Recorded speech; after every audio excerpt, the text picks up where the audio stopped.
Welcome into the show. This is Jono. And this is Micah, and you're listening to Medium Retro.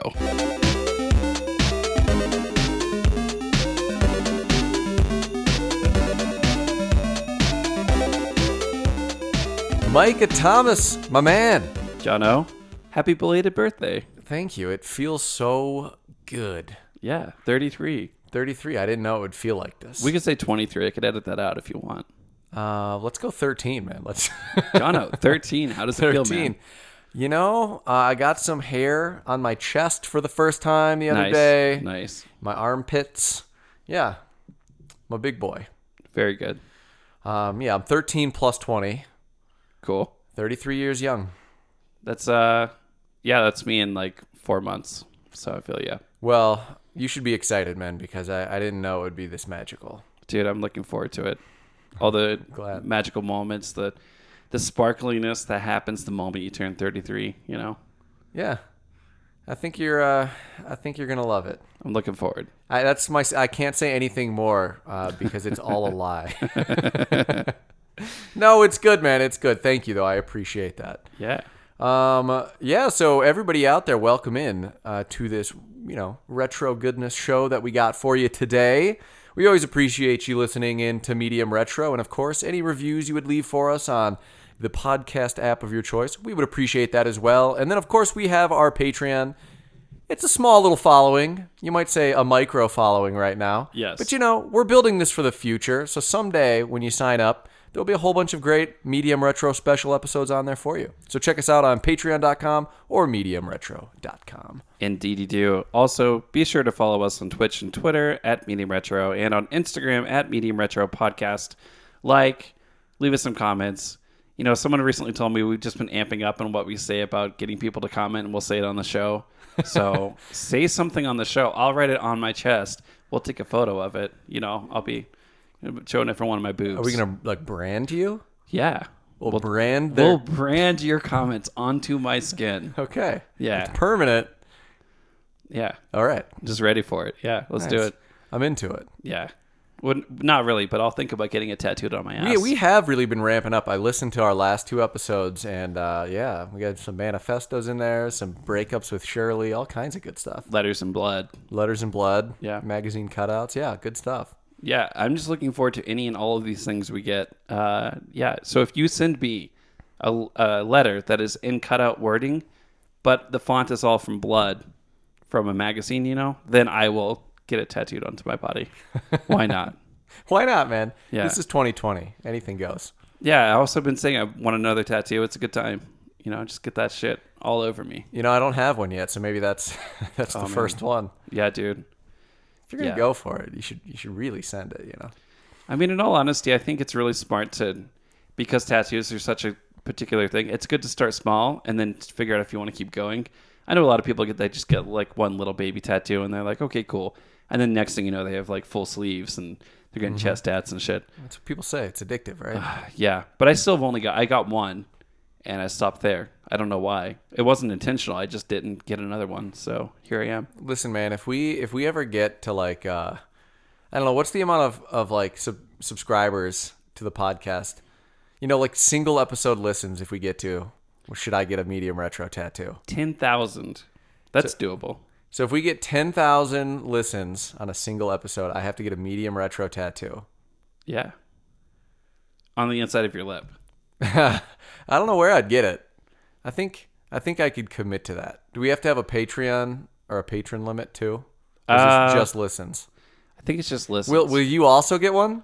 Yeah. So if we get to 10,000 listens, which we are nowhere near right now, but hey, you gotta aim big. Yeah, just get a nice little Medium Retro on the inside of your arm or something, I'll pinky promise with you right now if we get 10,000 listens on a single episode. Hell yeah. All right, we did it. And this is not like, paid for crazy lies of downloads, because we've never done that. I mean, we could do the bot swarm. No bots. These have got to be real, genuine downloads. Cool. We're going to have to do the minus the bots I'm about to hire. I'm going to get medium on my left cheek, retro on my right. I was thinking medium on my left face cheek. Oh, I was thinking butt cheek. Yeah, I was thinking of like advertising all the time, but I'll get It depends on your job. You might be advertising all the time if it's on your butt cheeks too. I'll get medium on my right butt cheek, and you get retro on your left butt cheek. Hell yeah. And then we'll take a great picture. But the problem is you're so much taller than me, your ass cheek will be quite a bit higher than mine. You can stand on a stool, or I can squat. Either way. I think you'd have to be medium on your right, and I'd have to be retro because we have the one logo where the super old Nintendo Power. That would look great. I'm just planning out these future tattoos that we're going to be getting. Yeah, let's do it. I'm down. I'm excited now. I'll commit. I committed. We pinky swore. Yeah. Now we just have to decide what the tattoo itself would look like. That will be determined. To be determined. TBD. It's probably going to be one of the logos, though, right? Or maybe like a skull, like with this flesh melting off, and in its mouth it's holding medium retro. Oh, I was thinking like that. I really like the like coin slot one that Adam made for us. Yeah, me too. It's a very, very cool tattoo. I think. I would get that tattooed on me. I think that might be the one I would lean towards. Hell yeah. Yeah. Cool. Yeah. That'd be funny. Someday it might be on our body permanently. Well, sweet. Again, we got a ways to go, but we do. But this is, not a podcast about tattoos on people's asses, although it could be. We're here to talk about medium retro video games, but not exactly a medium retro video game today, huh? We're changing it up, and we're changing it up in two ways because we don't actually have an adult beverage today. I'm doing a bit of a detox to start my 33rd year. I'm doing I think a 30-day no booze. That should be fun / hard in this environment, but friends who support you. I drink way too much over this weekend, so I'm just simply not able to drink anyway. So yeah. So I am gonna crack the San Pellegrino seltzer that I brought over here. Crack a Pellegrino. I wanted to make sure we had that sound. That's important on the show. That's important. Well, cheers, Jono. We're here. We're hydrated. Mm-hmm. Yeah, so Micah, you were saying that we're changing it up a bit. Tell us about that a little bit. So then we'll get into the opening segment. We're going to talk about a really cool documentary today. It was a documentary about the high score set on Donkey Kong. Specifically, it's a documentary following a couple of different dudes. I think our main guy is Steve Wiebe, and then we also have Billy Mitchell, who is the original famous. He's the foil DK. to Steve Wiebe. Exactly. So, cool documentary. It goes into depth about some, a couple of cool topics, particularly with the, competitive gaming scene. So, 2006, old school. Great doc. Glad we watched it. Glad we're talking about it. Yeah, absolutely. We'll get into all the details once we get to the meat and potatoes of the show. But, we thought it would be fun to do something that is definitely in the wheelhouse of medium retro. That's still about video games, but isn't actually us playing through a video game. We wanted to give you guys something a little unique. Like we tried to do the character draft. We're just trying to throw some cool ideas in there. And there's no better documentary than this for a retro video game show. Yeah, totally. I think this is a good introduction to the early days of competitive gaming. It's a good introduction to just simply the weird scene that exists around video games. But that's existed for a long time. Yeah, absolutely. So before we get into the, meat and potatoes of the show, we are going to do our opening segment, which is the return of the shame game. Yes. So this is basically where we each bring a game to the table that we are a bit ashamed that we have not spent much time with, or any time with. Now, mine, I have not spent a single second with, to be honest. I've spent approximately 20 seconds with mine.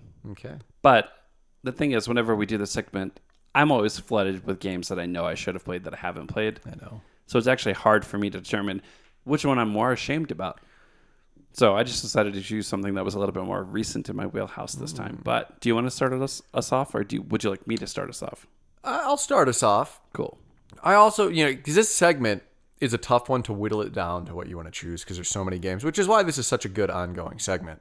But I also chose one that's a little bit more current, recent in the gaming world, and I chose Animal Crossing. Oh. I have never played a single second of any Animal Crossing ever. Well, I gotta say, it's one of those games where you have to have your own copy to make it work. Mm-hmm. It's like trying to play someone else's copy of Pokemon Red. It doesn't work, Yeah, it's never really appealed to me. Understandable. but I know it's got this fanatic following, and this year it's, I think, like the 5th best-selling game of the entire year. Yeah. And that includes games like Call of Duty are above it, but those are on every console. This is just a Nintendo game. It sold extremely, extremely well on a console that has a third of the sales of Xbox One and a fifth of the sales of PlayStation 4, you know? Yeah, seriously. I mean, those numbers could be totally wrong, but it's way, way less consoles out there. So the fact that it's, the 4th or 5th best selling game of the entire year shows how popular it is. And at this point, man, I just feel like I missed the boat. Yeah, I mean, it's never too late, right? But I mean, if it's not something that you personally find yourself into, then, why bother? I mean, it could be, though. That's the thing. It's a lot of fun. I'm really into like the games that, it's a lot of like decorating and customizing, and that's mostly what the game is about: collecting, customizing, showing off. But people are meeting up and going on fishing trips together. Yeah, no. I want to be on those fishing trips. Yeah, I was playing with my siblings earlier today, so yeah, we were out there fishing. Well, damn. I haven't had the last 2 Nintendo consoles either. It's been a while since I've actually owned a Nintendo console of any sort. So that's probably why too. But anyway, Mike, that was mine. Animal Crossing. What's yours? So mine is actually something that I've recently purchased. It was on sale on the Switch. But that being said, have I found time to play it? No. And it'll be a minute till I do. I know it's a pretty long game. But all that being said, it's an RPG. Popular. It is Ni no Kuni. Oh, Ni no Kuni. Yes, and I've always wanted to play it. I literally own it now. That's on the Switch? Mm-hmm. They ported the first one to the Switch, and there's also a second one that came out on the Switch, too. Yeah. We've brought it up. Yeah, I think you've brought it up on the show before. Ni no Kuni, I played it a little bit. I played, I think, about the first 15 hours of it once upon a time. Yeah. So I got in there. It looks really fun, and I started the very beginning.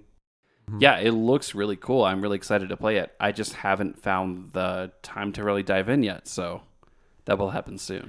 Yeah, I know we've talked about Ni no Kuni before. Yeah, because I think we talked about Miyazaki, and we've talked about it several times in the show. Mm-hmm. And Ni no Kuni is Studio Ghibli does the animation and art for the cutscenes. So yeah, and it's supposed to be different. It's very different than a Studio Ghibli style story, but a lot of people really love it. A lot of people really love the characters introduced, and I think the art style is really what sells that game for a lot of people too. So yeah, and honestly, I think you'll really like it because you are a much bigger Pokemon fan than I am, and it's all about collecting the little critters in the game. I forget what they're called. Ninos. No, they're not. Ninos. Little Coonies. Little Coonies, Yeah, that's a good choice, man. I think you're gonna dig it. Yeah, I'm looking forward to actually getting into it. So, dude, just speaking of old RPGs, I've talked about Persona 5 way too much on this show. I really want to play it now that you've talked about it so much. When we do this console swap, dude, I got Royal, so you should borrow my PlayStation for a long time. Hell yeah. But I was actually going to download and purchase Persona 4 Golden on Steam. Excuse me. Sorry, I should aim that other way. Woo.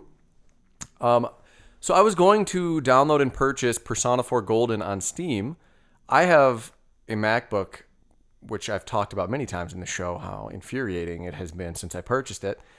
So many problems with it. And unfortunately, Persona 4 Golden is not playable on Macs. Oh. So now I think I'm going to have to do the whole, what's it called, boot camp. And then you can download Windows, so you can run Windows. Takes up 30 gigs of space. Yeah. But I think I'm going to do it. I mean, why not, man? I think I'm going to get into that Persona 4 Golden. I think if I play Persona 5, I'm going to want to play Persona 4. So. Yeah. There's it's debatable which one people like more, to be honest. Ah, interesting. Yeah, I think Persona 5 definitely has more sales and a bigger following. Gotcha. It was a bigger commercial hit. But a lot of people say Persona 4 Golden is one of the best RPGs ever made. Man, that actually really makes me want to play it. And I think that's actually ported to either the Xbox or the Switch. Persona 5 is not, though. I think it's PlayStation exclusive, right? Yeah, well, Persona 5 Scramble, which is basically like Persona 5 2. Final Fantasy did 13, 13 2, 10, 10 2. Same thing, in that this Scramble version is coming out on the Switch. So there's a Gotcha. lot of rumors that they're going to bring Persona 5 Royal to the Switch at some point, but they haven't done it. So there might be some exclusivity they have with PlayStation. Well, maybe I'll wait and see if it comes out on the Switch eventually, but no, I'll have to borrow. I just have to borrow a PlayStation and play it because there's other games I really have to play on the PlayStation as well. So. And if you do ever get a PlayStation 5, Persona 5, I think that's one of the games that they're going to offer for free when you get Persona or PlayStation 5. Dang. I think they have like some package they're doing. Well, I'm strongly considering getting a PS5. I haven't decided though because, now that we've had a little bit of change up in the way that things are working between the two consoles, I'm still making my mind up. But yeah, I don't know. I'm not going to buy one anytime soon. Yeah, to be totally honest, I have like 17 games I have to play before I go to the next console. So it's ridiculous. That's my whole plan. I'll let all the hype lessen, and then I'll finally go about buying one. I mean, just Persona 4 alone, that's not even on the consoles, but that's a 100+ hour game. Yeah, seriously. I've always wanted to play Nier Automata. I've heard that's so good. I know. I really want to play that. So it's like, I haven't even finished Last of Us, which I haven't, I got halfway through Last of Us 2, and I've just not played it for about 2 weeks. Did you get stuck on like a hard part, or you just sort of just dropped off? Something happens in the game halfway through. I don't want to say anything. It might not even be halfway, or it might be further halfway. And I just am not feeling it at this point in time. And it's not even a story beat thing, really. Yeah. It's more just like, I won't say anything more because you're going to play it at some point. Heard. Yeah, and I don't think it actually would turn most people off, but it's just like, I'm like, Anyway. Interesting. Yeah. I'll keep that in mind. That was the shame game. It was. And once again, I am very shamed. Now, speaking of shame, though, I actually do have a couple of corrections in the last episode. Ooh, shame us, please, sir. I know. So, ashamedly, when we were speaking about the different VR headsets, I think I gotten a couple of them confused. So, I wanted to just specify that Valve makes the Index, and it's the HTC Vive. Separate companies. I said they were the same. But then there's also Oculus, which is their thing. So, there's 3 different headsets on the market, and I was boiling them down to 2. I think I thought that too, though. Yeah. So I'm pretty sure Valve at one point did work with HTC for the Vive. Well, I mean, early on in the VR game, from what I understand, there weren't a lot of competitors. So I do know that I think initially the Oculus and Valve, Steam was a thing. Not that they were a company actively working together, but that Steam was going to be the platform essentially. And then I think Facebook bought them out, and so then HTC Vive and Steam sort of work together, but now Steam has their own thing that they're making. So, I've never heard of the Index, but I just Googled it. It is real. Mm-hmm.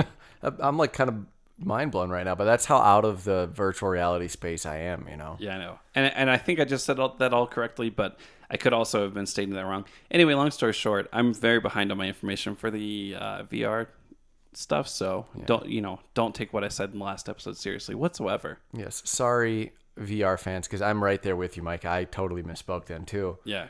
I have been seeing a lot of commercials for the Oculus Quest 2, and it is cool that it's way more affordable than it used to be, and it's all wireless, which is pretty cool. Yeah, and having it standalone, not paired with a computer, does sort of open up to the broader market. But I definitely think that there's going to need to be some technological breakthroughs that are going to need to happen to be able to make that more viable. Because right now you're very limited on what you can play, what you can handle on that system. So, but I mean, eventually, real-time streaming will be a lot easier. So I can only imagine that we'll have some very good options in the near future.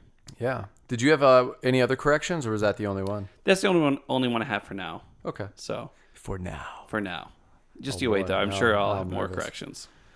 Cool, man. Well, I think it's time we get into it. The King of Kong, A Fistful of Quarters. I like that name a lot.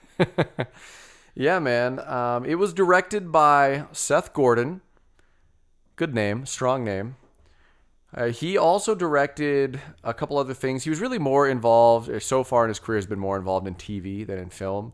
Like, he's directed some episodes of Modern Family, Parks and Rec, a bunch of other things that people would know. He did, though, work on the documentary on Bill Nye. He was actually a producer on a Bill Nye documentary, so I kind of like that. Interesting. That's really funny. I was literally explaining to my friend Alejandro's from Venezuela, Mm-hmm. who Bill Nye was. We were having a conversation about Bill Nye the Science Guy yesterday, He or is day the before man. yesterday, anyway. Yeah, Like him and Fred Rogers, the dynamic duo. yeah, dude.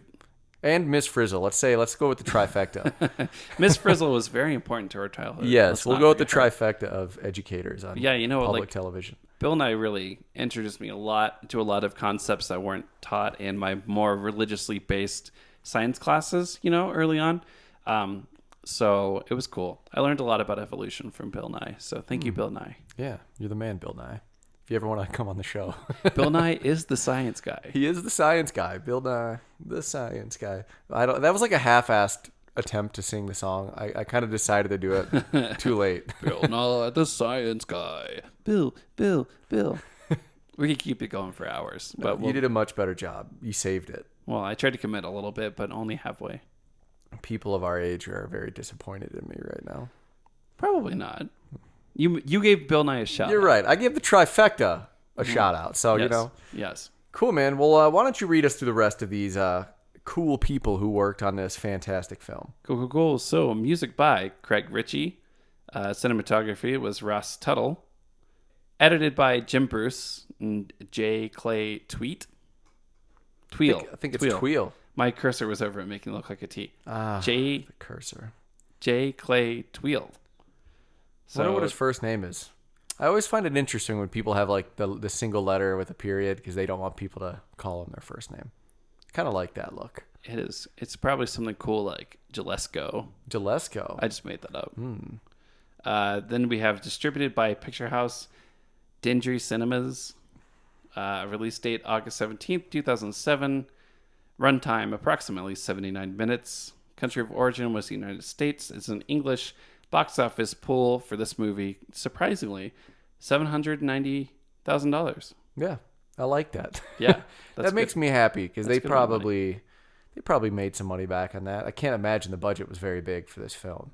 And this documentary, while it is very well done, well shot, and the interviews are very good, it definitely does have a more low budget feel. For sure. It looks like a couple guys were just super interested in the world, in the high score chasing world, and they just started making this movie. And it's really, I don't know. I think the low budget is really part of the charm of it. Oh, totally.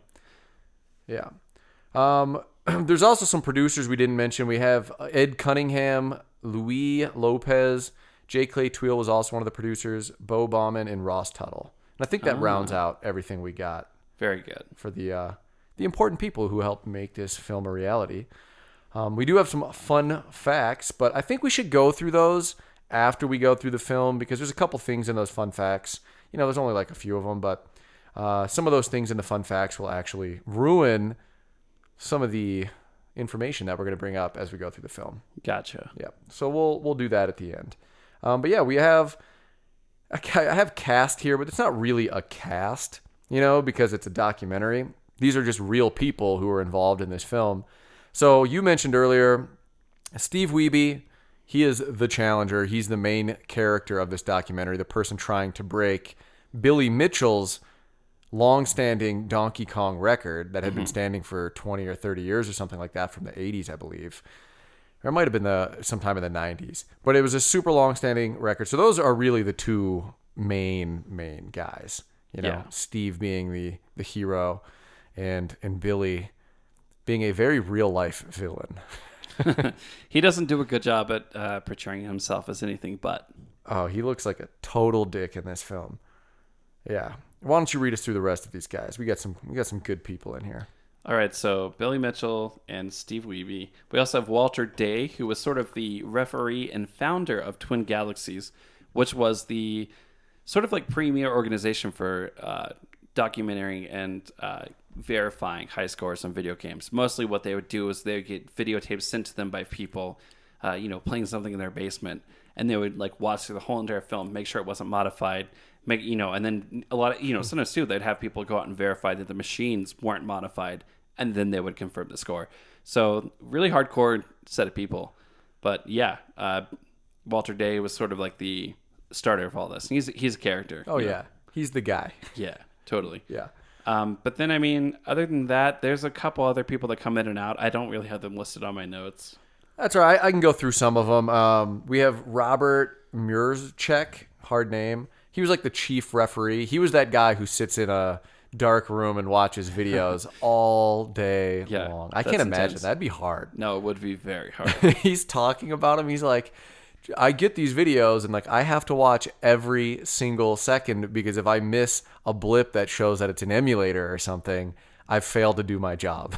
It's like, oh my God. He's very intense about it. Oh yeah, they film him watching the videos of the high scores, and he is just like deadpan, staring at these old TVs, just watching these arcade games in action. His fucking eyes might as well be taped open. Seriously, he's like that intense. Clockwork Orange. And then we have Brian Koo, who's like Billy Mitchell's protege. He's kind of got a weird.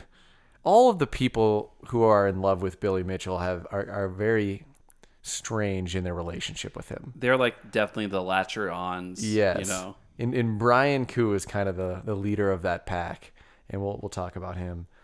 Steve Sanders, that's Billy Mitchell's lawyer friend. Some funny scenes with him later in the movie. Yeah. Some of my favorite. Him. Yeah. And then I guess I want to bring up Roy Schilt too, because he was kind of Billy Mitchell's first nemesis, and we'll kind of get into a lot more about these people as we go. So why don't we just start the documentary? We start talking about. But I think Roy's nickname is Mr. Awesome, right? Dude, that video of him about getting women. Oh my God. Yeah. He's a high scores chaser / pickup artist, which is really weird to be. And it's like a video. He had old school like VHS tapes on how to pick up women. Yeah. It's great. Yeah, it's gross. It's sleazy. It makes this story so much more interesting. It really does. It really does. And when we get to that part, somewhere in my notes, I have some of the lines from that. We'll talk about it because it's just fucking ridiculous. Hell yeah. Cool, man. So right off the bat, this movie starts off with like an interview with Billy Mitchell. So he is a restaurateur. You know, he owns some restaurants in Florida. He lives in Hollywood, Florida. In the movie, I think he's since moved. We'll talk about current state of Billy Mitchell after we go through the movie. But he lives in Hollywood. He has some restaurants, and he's also a hot sauce king. You know, he sells his hot sauce in these like giant jugs. Yeah, hot sauce connoisseur. Yeah, and that's now what he called himself. To his credit, he does seem like somebody who works very hard and is a hustler. Oh, of course. But I think that competitive edge definitely goes too far and makes him a total dick sometimes. And the beginning of the film, he's talking about being competitive. Yeah. I think it drove him to villainry. Straight up. Yeah. He's definitely the antagonist of this movie. So in the beginning of the movie, it's kind of just building up this whole world we're about to enter, this high score world, because there really is this subculture that has become more popular with esports as they've gotten bigger. But in 2007, esports really didn't exist how they exist today. And the arcade cabinet high score chasing of the 80s is really where it all started. Yeah. And that's what this movie's about. It's about a guy trying to break one of those old landmark records, Donkey Kong, that Billy Mitchell set. And I love in the beginning when they're talking to a bunch of people, they're kind of doing like a montage of like people talking about video games, and you know, we're total nerds and we love all that shit. So like I just love seeing the genuine people in that culture. Yeah, totally. And one guy's like, I don't do drugs, I don't drink, I don't smoke, I play video games. He's like, and if I have an opinion, I think it's the best addiction. And I'm like, you know what, man? Yeah, props right to on. you. Yeah. I like to do a little bit of both and all of the above, but you know, more power to you just choosing. Mm-hmm. Every man's got to have his vice. It's good to know which one yours is. Yeah, and he just was all about it. And everybody in this film's all about it. Indeed. Yeah, so what did you think about the opening of this extremely nerdy, in the best way possible movie? It was cool. It was cool seeing all the players, and particularly when it was talking about the old school, like, you know, the Billy Mitchell and the, I think it was in Time Magazine, right? In like the 80s. Oh, yeah. Yeah, it's cool to see like how even, you know, we think of like pro gamers as being a thing now, but it was definitely noticed and taken notice of, and also like, you know, circulated in pop culture back then just as much as it does today. Just it was a smaller field of players. But yeah, no, I definitely liked the shots, particularly the old school arcades. You know, in the interviews where like essentially they were talking about how Billy Mitchell knew he was the best. Some guy claimed to be better. I think that was actually Steve Wiebe at the beginning who claimed to be better than Billy Mitchell, right? And then Billy Mitchell just comes in and like destroys his score, like triples his score. No, it was Steve. It wasn't Steve Wiebe because that's the main guy. It was Steve Sanders, his friend that became the guy who's a lawyer now. Who I think he tried to cheat, didn't he? And like Billy Mitchell like called him out or something. And I'm not totally. It was something like that. It was something like that, and then they actually had it live in person, head to head, and Billy Mitchell like tripled Steve Sanders' score. Yeah, that's funny because I had never watched this documentary, so I just said Steve. So looking back, I was like, was that Steve Wiebe? But no, the other Steve in this documentary. Two Steves. I just like how it was like, and he just like crushed me, and I just admitted defeat. Like there's nothing else I could do. I definitely wasn't the best. And they've been friends for like 30 years since. Yeah. Which is, kind of cool. It is kind of cool, It kind of makes you think Billy Mitchell can't be that big of an asshole if he's like maintained these long-term friendships, but I think he abuses them in a way. Yeah. As we see throughout the movie. I think he definitely takes advantage of the latcher-ons, which, a lot of people do in that situation. Unfortunate truth.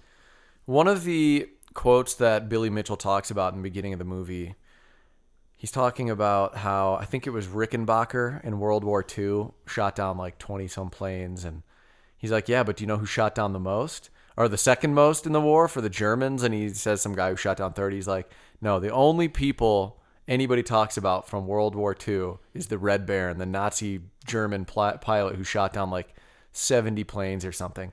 And right off the bat, I was like, he's really aspiring to be a Nazi like war hero. It's like, that's just a bad correlation, Billy Mitchell. You're not setting yourself up good here. Yeah, he didn't really make his point well, but I think his point ultimately was that the people you talk about in the war aren't just your regular soldiers; they're the high scorers. Yes, his point was that if you're not the best, no one talks about you. But I was like, you could have picked the best of something else. Yeah, you don't have to go with the Nazi pilot. Which, ironically enough, Micah, someday we did Arcade Stories Part 1, and I talked about my favorite arcade growing up.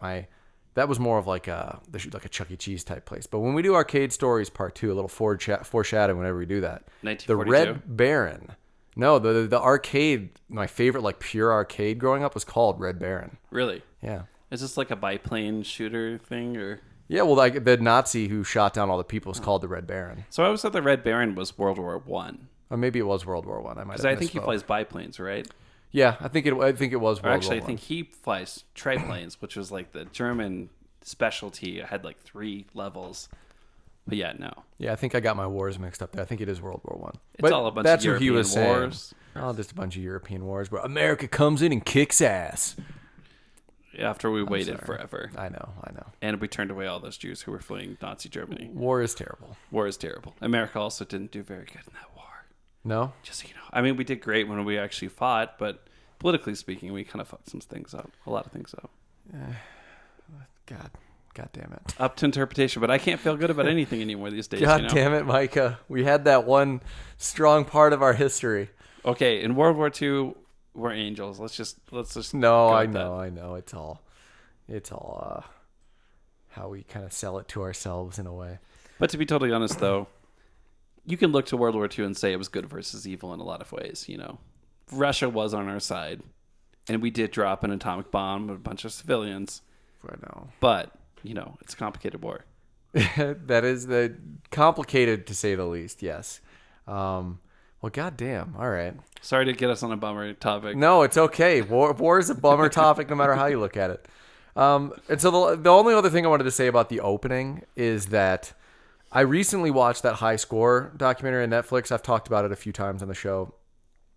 It was good, but it was definitely more. It was just like it was cooler than it should have been. I thought this is super real nerd culture at its finest. Yeah. And that's why I really love this documentary. These are the true people who pioneered video game. This just reminds me so hardcore of the kids who hung around high score chasing at the DDR machine in the mall that I used to go to as a kid. Oh, hell yeah.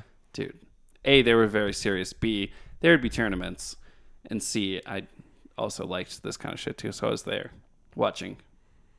Never was good enough to participate. Man, it's been a decade plus since I've played DDR, but that game, I bet I could get back into it. Dude, I would love to play DDR right now. I wish that we could go back to the arcades right now. That sounds like so much fun. Oh God. Well, cool, man. Where do you want to go from there? My notes are all just kind of sequential as the movie was going. So Yeah, pretty much mine as well. yeah. But yeah, I guess next up after the sort of introduction, we sort of get to meet Steve Wiebe. Mm-hmm. So, and he sort of wants to set the high score. I think pretty early on, you just sort of see him trying. He's talking about how he knows he can do it. He wants to prove that he can. And then you really quickly start to have like interviews with some of the people around him who talk about his interests. I think his wife is involved a lot in the early stages of this documentary.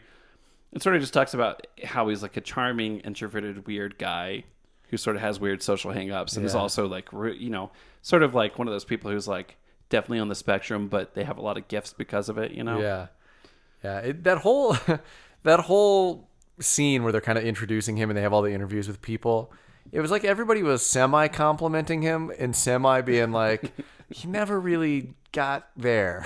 Yeah, exactly. He never quite did what he wanted to do, Yeah, so he's just one of those people where like, he's been chasing after something that just never really managed to get in life. Yeah. And so that's why you're rooting for him so much, that Yeah, totally. because no one really gave him that. They all said he was great and not that great at the same time. Yeah.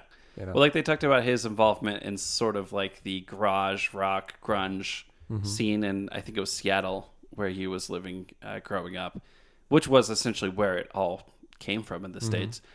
But yeah, they just sort of talked about how his band was really good. He was on the forefront of all that stuff and got no recognition. It's like that's how it goes from him. It's like he's involved, he's doing cool stuff, but no one recognizes. Or he just barely doesn't make it past that score. He just, it's like that's just Steve Wiebe's whole thing. Yeah, and he unfortunately too had like just gotten laid off, and that's kind of what triggered him to start chasing this high score. Yeah. He's like, I got some time. This is something I want to do. What did it say what his job was that he got laid off from? Well, I know he's a teacher. Yeah. But I don't know if that was the job that he did get laid off for, or if he like transitioned into teaching. I'm pretty sure he transitioned because he explained his how he got his degree and everything later. But yeah, I don't know. Yeah, but he right off the bat you can tell he's a much different type of person than Billy Mitchell. Yeah. Because when Billy Mitchell's introduction is at the beginning of the movie, like they interview his parents, and his parents are just like also his lackeys, just being like, Billy gets it done. Billy's the best. His parents, of course, maybe that's why Billy Mitchell's like that. Yeah. And Billy Mitchell himself, when he talks about Steve Sanders, you were saying when Billy Mitchell whoops him in a head-to-head competition, Billy even says, Steve came under the wrath of Billy Mitchell. It's a quote. I'm like, dude, that's how you talk about your friends? Jesus. Yeah, but this guy also has like 14 balls, or at least he thinks he does. Yeah, yeah. What if he did? What if he actually had just like a nutsack filled with 14 balls? I mean, there is the, I recently watched Tim and Eric's skit thanks to my roommate. They're all the size of BBs. Yeah, a third ball. Third ball. Yeah, it's a whole thing on Tim and Eric. Tim and Eric is great. I love it and I hate it at the same time. Yeah, that's how I feel. I like it in like just one clip every month. Like 2 minutes. It always just makes me feel so weird. Like the child clowns. I don't know. Ugh. Spaghetti. Spaghetti. Oh, man. So, yeah, like it is a pretty good intro because it's like just the way they present both characters are so different. And so you're in for a wild ride. And, while they're presenting Steve Wiebe as somebody with a lot of potential who never made it, Billy's over there with, Life on the cover of Life magazine in 1982 or whatever. Like, it's pretty amazing. Very different paths. He's apparently got all the restaurants, all the hot sauces, all the women. He's got it all, apparently. That according to him. Long, luscious hair. He has very long hair. His American ties. Oh, yeah, that's another thing. This probably adds to his seeming like a villain.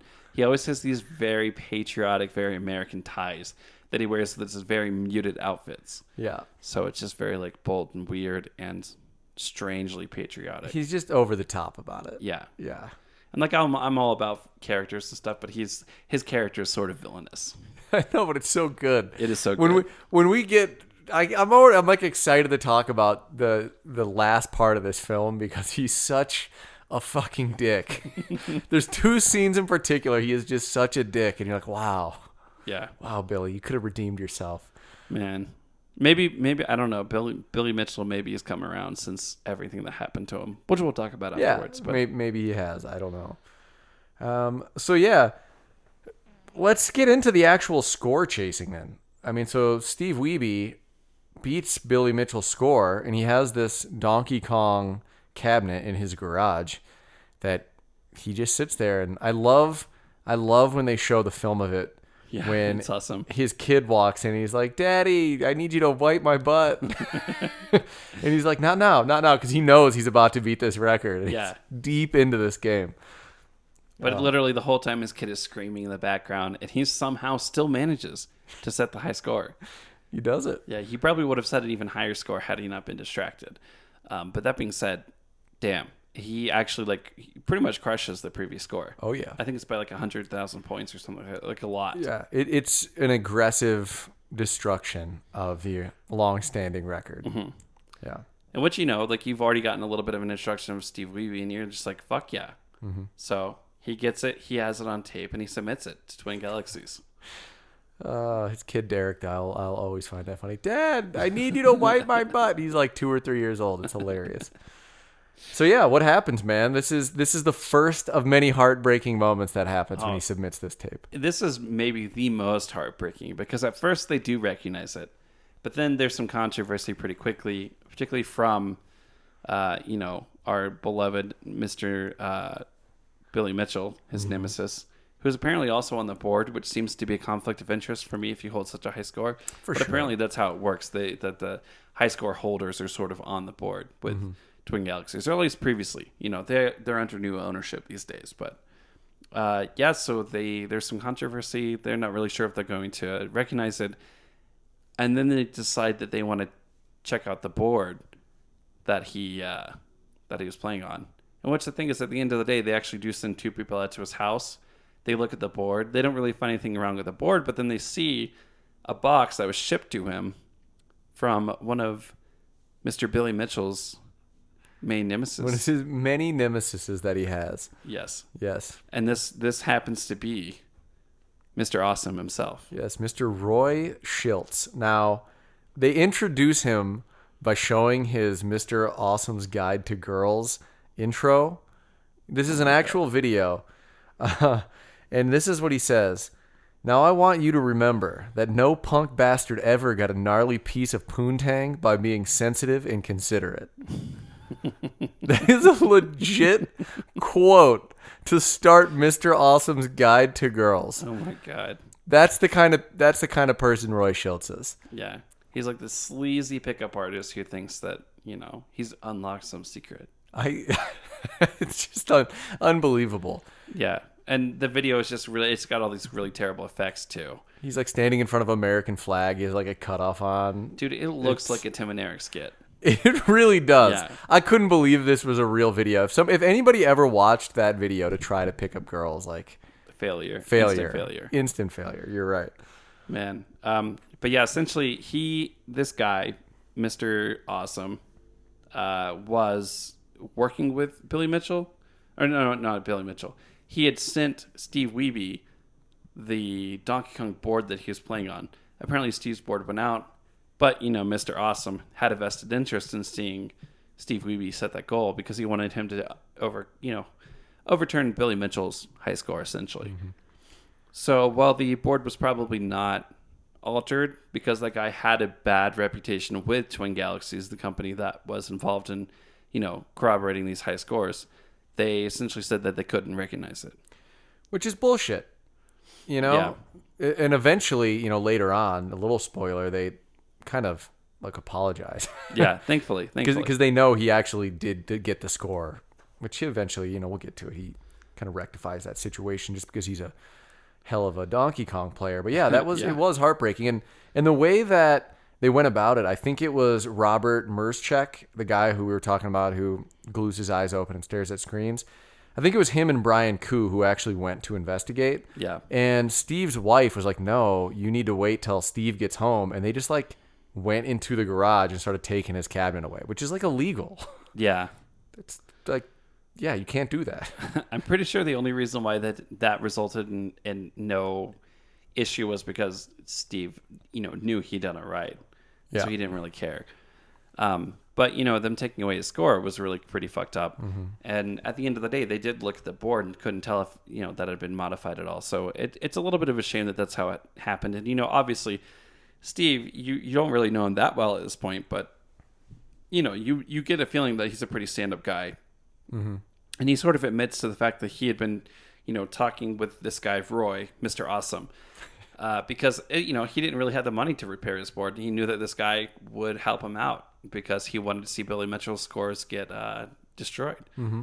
But at the end of the day, it was like done legitimately. It was just, kind of a shame that that's what happened. It was. And, Billy Mitchell put pressure on them to do it too. Yeah. To find out. And this is, again, the personalities involved in this movie are so great, right? Because Billy's so different than Steve Wiebe, who's very... they talk about it when they're talking about who Steve Wiebe is when all of his friends. They're talking about how he's a bit more reserved. He doesn't always stand up for himself. Yeah. And when this happens, he was just kind of, all right, I guess that's what it is. They're taking my score away. And Roy Schultz, Mr. Awesome, basically says that he had to talk Steve out of chumpicizing himself, and get him to, fight back. And that's what pushed Steve Wiebe to go to this Fun Spot event and actually try to break the record in person and prove to everybody, like, oh, you're going to come to my house and you're going to get rid of my scores? Well, I'm going to go to your biggest event of the year, and I'm going to kick ass and take names. Yeah. So Mr. Awesome's kind of a tool, but he did push Steve in the right way. He might be a tool, but it turns out that he's a useful tool. Yes, he's a useful tool. He did some work. Mm-hmm. But yeah, this place, Fun Spot, actually looks pretty awesome. I'd never really heard about it, but apparently it just had a reputation of being like the mecca of where you went to go set live high scores, which it's in Laconia, New Hampshire, which is a town I've never heard of before. Listen, man, when we get 10,000 subscribers and we get our butt tattoos, we're going to Fun Spot too. I'm down for that. Fun Spot. Those guys all get a cabin together. They all it's like 30 guys and some pizzas. It looks like a great time. It does. Apparently this is the place to go. Mm-hmm. But yeah, Fun Spot is the mecca of like classic arcade games. It's sort of like a restaurant / giant arcade. And I do believe that Twin Galaxies was hosting a live score event. Yeah. I think they do it like once every year or 2 years or something like that. Yeah. So yeah, essentially they were hosting this event, and Billy was like, "Fuck yeah, I'm gonna go here. I'm gonna show him that I'm legit." And he decides to go and try to set the score. Steve goes, not Billy. Yeah. Yeah. Steve decides to go set the score. Right. So it's pretty cool. It's awesome. Stuff. It's awesome. And when they first of all, Walter Day is wearing a referee shirt every time there's an event, which is just hilarious. I do like it. It's a good little addition. Yeah, he's got like a whistle too. It's just really funny. Walter Day is hilarious.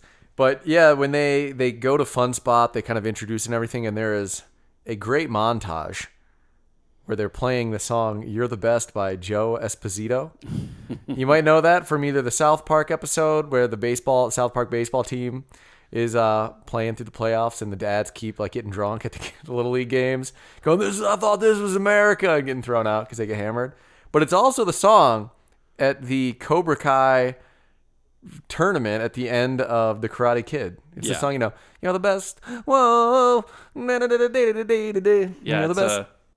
It's such a classic. That was such a good. I just gave people chills with that. I know, dude. I have chills all up my body right now. Yeah, but I just wanted to give a shout out to that song because it is so funny. It's the perfect song for this. Hell yeah.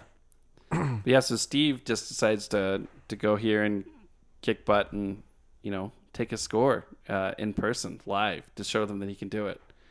And yeah, he sets out to start to do so. Yeah. And pretty quickly already, he's getting attention because he's scoring really high.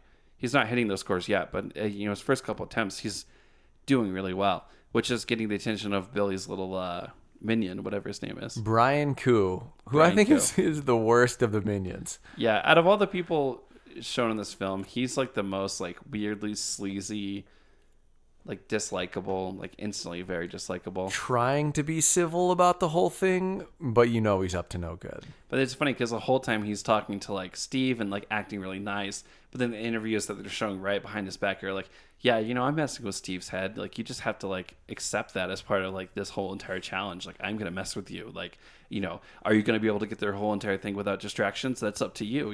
Am I gonna be over there trying to distract you? Yeah. He's just like so sleazy. He's so sleazy, and he's constantly on the cell phone with Billy Mitchell, like giving him updates, like slinking away. Yeah. I think before we get too far, Steve actually did contact Billy and tell him that he was going to be here and he was going to set the high score and that Billy should come too and they should go head to head, right? This is the first time he's really challenging Billy head to head. So, I guess whatever Mr. Awesome said to him got him fucking amped, man. Oh, yeah. Because he was out for blood, or at least a high score. Which is great. Yeah, Mr. Awesome, he de-chumpified Mr. Wiebe, Yeah, but, my favorite part about this is like Wiebe starts to do really good, and they were talking about how there's the kill screen on Donkey Kong, and like this machine has never gotten to the kill screen. Also worth mentioning too, they were saying how this particular Donkey Kong machine was considered to be haunted because the random aspects of the game were always a lot less forgiving to players. Yeah, so this Fun Spot one is like notoriously hard. Yeah, this Fun Spot Donkey Kong cabinet. Yeah, dude, Steve just starts to crush it. He's doing super good. He's getting really far. And the little, Billy Mitchell clone just decides that he's going to fuck with him. And he starts getting everyone. He's like, hey, there's about to be a kill screen. Like, he's trying to get everyone to come to, like, psych, Steve Wiebe out to get him to fail. But he actually gathers up a really large crowd. Oh, yeah. Everybody in the whole Fun Spot arcade stops what they're doing. And which watches. Actually, like, Steve says later, got him really fucking fired up. Yeah. And he sets the high score. I think he sets the high score, right? Well, I think that kill screen one wasn't the high score. It was the highest live score. It was the highest live score ever at... I think it was both. It was the highest live score on that cabinet and high score. But I don't think the one that beats Billy Mitchell's... I don't think that was the one that beat Billy Mitchell's score. Well, this is whenever Billy Mitchell sends that tape, right? Right, but I think doesn't he do it twice, or is that the one that actually beats the high score? Because I thought he got to the kill screen, but it wasn't the high score, and then like the next day he does it again and gets like a score that actually beats Billy Mitchell. But I could be wrong. That could have been what it was. I was under the impression it was the same go, but that being said, I could have easily have that wrong. Either way, it doesn't. I could be wrong too. Either way, he beats Billy Mitchell's score. Yeah. Yeah, and like by a considerable amount. And this time it's like live. There's no disputing it. All the referees were there. All the other players were there. Like everyone sees him do it. Mm-hmm. Yeah, and I do want to say Brian Koo, he is talking to the film crew as like interviews while Billy or Steve's in the background like playing, and Brian's like, I always thought I'd be the first one to get a kill screen at Fun Spot, and you can tell he's very agitated that Steve Wiebe is going to get the first ever kill screen on the Fun Spot Donkey Kong. Yeah, it's really funny. It is. He's just so upset. And dude, you would feel bad for him if he wasn't being a dick, but he was being a dick. Yeah, man. But it's crazy because Steve gets that kill screen, and that's something that's never been done on that machine before. A lot of the people had never seen that live before. It was a big momentous moment, and Steve has like 5 minutes of fame because of it. But they don't last long because secretly, behind everyone's back, Billy Mitchell has sent a recording of him setting a higher score on Donkey Kong. And it's so nefarious, man, because Steve Wiebe invites Billy Mitchell to this event. And so instead of Billy Mitchell like showing up, but doing anything that would actually show he has integrity about the whole situation, he says nothing to anybody and just sends this mysterious tape to New Hampshire. Yeah. And it's worth noting too, this tape is weird. It has strange like errors, like it messes up a couple times, and certain things on the screen seem to warp. And they trust Billy Mitchell, so they don't question it too much. But it looks sus. Extremely suspect. The entire left side of the screen, it gets those wavy lines, and the score is like underneath them. Yeah. So who knows what's happening? Yeah, exactly. There's a lot of speculation as to what was going on, but a lot of people generally agree that it was blending of two different playthroughs. Yeah. So. Yeah, and another thing that's just so heartbreaking is, like you already mentioned, that Steve doesn't get the credit for very long, but everybody is just on. So many people are on Team Billy that when this tape like shows up, they all circle around in this cabin. Yeah. Steve never gets to watch it, which is like so heartbreaking. And Billy's like, or no, Brian Coos says to Steve one time only, "You're not allowed to watch it." It's like, what? Like literally, they were playing it while Steve was trying to set another high score. Yeah, it's heartbreaking. That's Yeah. such bullshit. And then they accept that score after they had turned down Steve's totally legit score that he set, months earlier. Yeah, so it's like Steve obviously still holds the high score in live set, but that's not saying much anymore. Steve was like chasing the high score, and then Billy Mitchell pulls some, nefarious, dirty tricks, and suddenly he's number one again. Yeah, and it's also crazy that they updated it on the Twin Galaxy website immediately. Yeah. Which they didn't, typically Robert Murzczek, he has to sit down with pen and paper and watch every second to make sure. He didn't really do that. He was in a room with a bunch of other people, and they just accepted the score. Yeah. Totally unfair. It was a little bit, it seemed very biased. Yeah, incredibly. So I'm still in shock, though, when Steve was like, well, can I watch the tape? And Brian was like, no. One-time view only. I'm like, dude, that was like such a shitty move. So shitty. Like, that's power tripping big time. Yeah. Yeah, absolutely. So that ends Fun Spot. It started great, and it ends with more sadness. Yeah. But yeah, after, I think his score that Steve set, he crushed it with a $985,000 or $985,600 score. It still maintained its highest publicly viewed. But shit, man, like after like watching him get that, like the whole time I'm just like, you really have to. At this point, Steve is like the hero of the story because he's just getting the fucking shaft, like getting the raw deal every single time, every turn. And he handles it like a good person too. Like he takes it on the chin. I would have been way more pissed off if I were him. No, he's literally like talking and accepting it, but he's like crying. Yeah, well, they show that one scene where he's like straight up just crying. It made me so sad. Because like he knows that this is not fair, and he's worked so hard. He came all the way out here to prove it. Yeah. Only to have an illegitimate looking score replace his. And to have Walter calling him Steve Wiebe the whole time. Yeah. Not until later on does Steve Wiebe actually correct Walter at like the end of the film. He's like, it's actually Wiebe. It's actually like surprisingly really nice the way he does too. Yeah. So, but yeah, this is just like so sad. You just see him defeated again. You see the system work against him, and he's just like, fuck it. And then we get a 9 month later cut in the documentary. Yeah. Another thing I hate about this whole Fun Spot scene with Billy Mitchell is after the tape is viewed and accepted, he gets a call from Brian Koo, his little disciple, and Billy Mitchell answers his phone, World Record Headquarters. And I was just like, you piece of shit. Yeah, fuck that. It made me so mad. Oh, man. Yeah. So, anything else to say about Fun Spot? No, there's like a scene where like they're like all partying outside of the thing, and they intentionally don't invite Steve Wiebe, and then there's like, other stuff like that. There's a couple of moments like that out at Fun Spot, but that's pretty much all to say. It just looks like it sucked for Steve. Wiebe. Yeah, he gets the shaft so big, and he's such a nice guy. Yeah. So that's kind of like the first main arc of the film, I would say. I think this is a good time, Mike, to do a little happy hour. Indeed. It's an alcohol-free happy hour. But you know what? We're gonna have a great time. Yeah, we're still happy about it. Don't you get me wrong. I'm happy about it. So would you like to? I don't think we have any blood letters or manifestos to read today.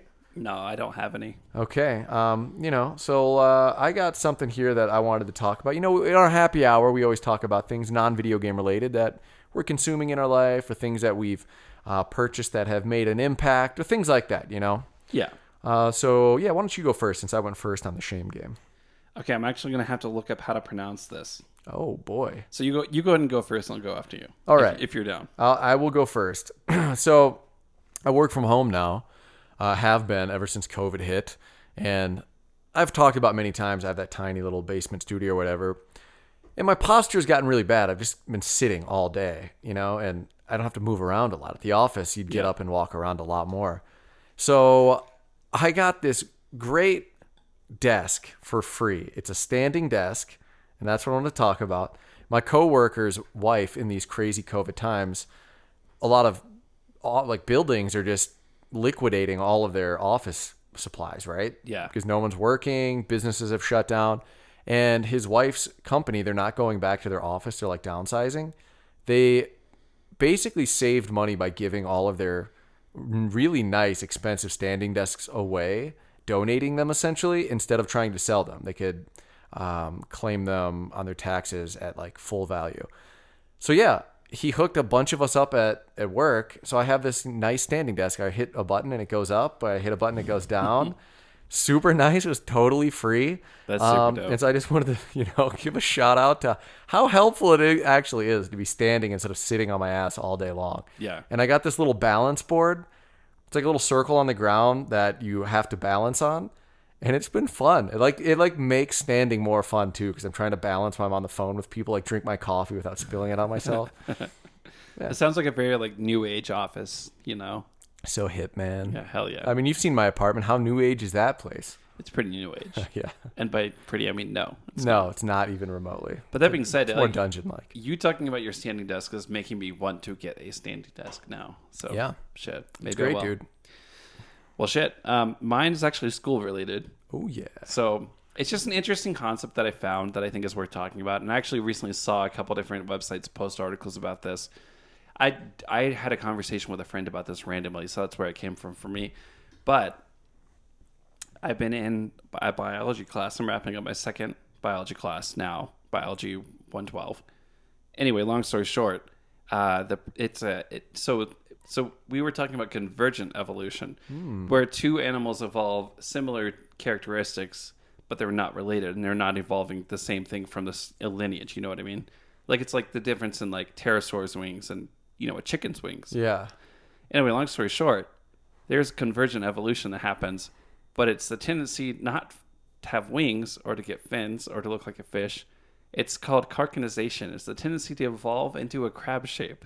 And apparently this is a real thing. Like what? Yeah, it doesn't make any sense, but like a bunch of different animals have evolved to be the shape of a crab.